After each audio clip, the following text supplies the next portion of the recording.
I love shopping. I never need an excuse to do it. It isn't always the best thing for your budget or sometimes the competitive aspects of your own mind. So segue into this video, fantasy shopping for plants that my heart desires that I think that you would really love too. I'm Willie, by the way, and I make videos all the time about my houseplants, my life, and I'm really glad that you're here. And if you're feeling the wanderlust of aesthetic indoor gardening or an emotional quest that just leads back to yourself, then hit that subscribe button. So many good things for sale, so many fun things I have been seeing out and about. And because there are so many opportunities to pick up amazing plants with limited space, I have to get pretty selective. I have to dive deep into my fantasies. Oof, that's getting rough. This is a descending list, so my ultimate dreams will be at the end, and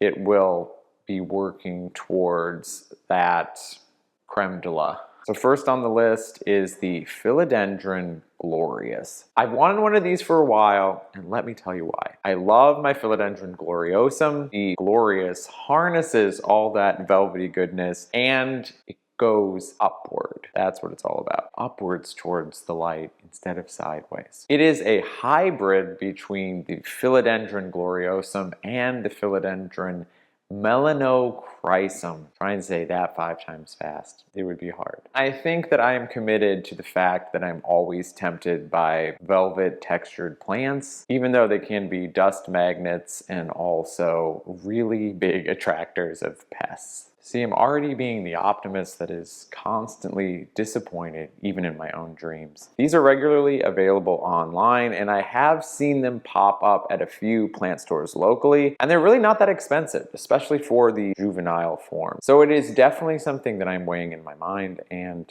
if you're into these kind of plants, you should too. Up next is the Syngonium Panda Galaxy. And this one made the list because I love panda bears, I like splashy galaxy variegation, and these plants are really dynamic. Now in general, I was slow to jump on the Syngonium bandwagon. Last summer, my favorite Syngonium was the milk confetti, and this summer, by far my favorite, hypothetically, is the Panda Galaxy. I've also really had my eyes peeled, and I've been manifesting the purchase of a Pothos Shangri-La. This plant looks like wilted spinach. It is, in my opinion, quite ugly, so you might be asking yourself, why would I want this, or why would you want this?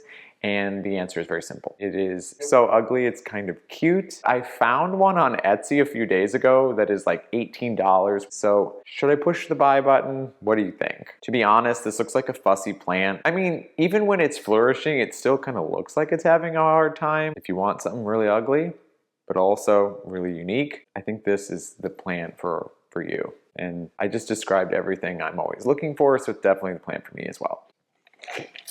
I'm thirsty. Trend forecasting really takes it out of me. Let's talk for a second about the Philodendron tortum. These are cool looking. There's not a lot of leaf here. Kind of looks like a skeleton, like a bone. Very weird, like a mixture of a centipede and a tarantula, and not very friendly. And I kind of like that. It's a very edgy plant. Now maybe it is my feeling of my eroding relevance or something deeper, but I'm looking for some edgy purchases this summer to feel alive because I got to get my kicks somewhere. And I think that the Philodendron tortum might just fit the bill. These also have recently become available from Costa Farms, and I just think these really would look pretty cool next to a lot of plants. If I get one, I'm gonna really commit to my plant styling. The next plant that I want to upgrade, because I already have an example of it that is not doing the absolute best, in all honesty. That plant would be the Philodendron micans. We're back to the benchmarks of velvety texture, short internodal spacing, and a beautiful cascade of leaves that are the color of my chlorophyll-filled dreams. I am filing them under the uncommon category around here in St. Louis. When they pop up, a big basket is usually like under $30, but it seems like a very short window when they are available. But this year I am ready to pounce.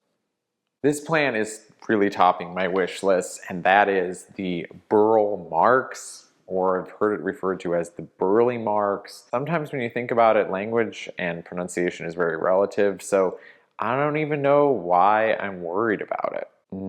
I'm going to think on that. Again, shocking, this is a philodendron. It also shares a lot of visual similarities to one of my favorite plants, which is the billieti. I want one of these. They are lush. The leaves can grow very heavy on the top of the plant. There's variegated one of these. There's the standard variety. In the last few years, these have really come down in price. This is a heavy contender for a plant that I'm going to purchase very, very soon. I have a lot of plants on this list now that I'm talking about them. I will not be getting all of these because that suddenly turns from a dream into like a lot of anxiety. You know what I mean? Be careful what you wish for. If all of these plants showed up today, where would I put them? But then also, good problem to have. And now, my friend, we are getting to the heavy hitters. And the next plant is a succulent. And it is a monkey tail cactus. I want it because of the name and the look.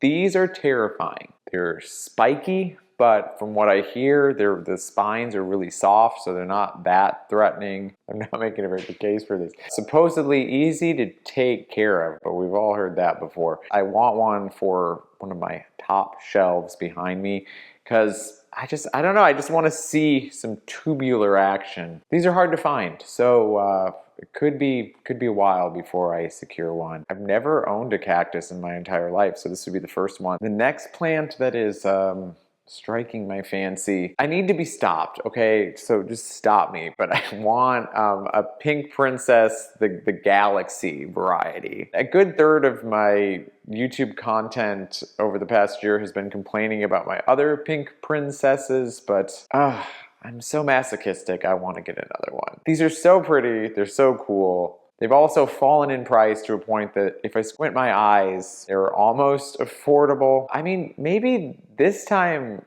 it'll be different.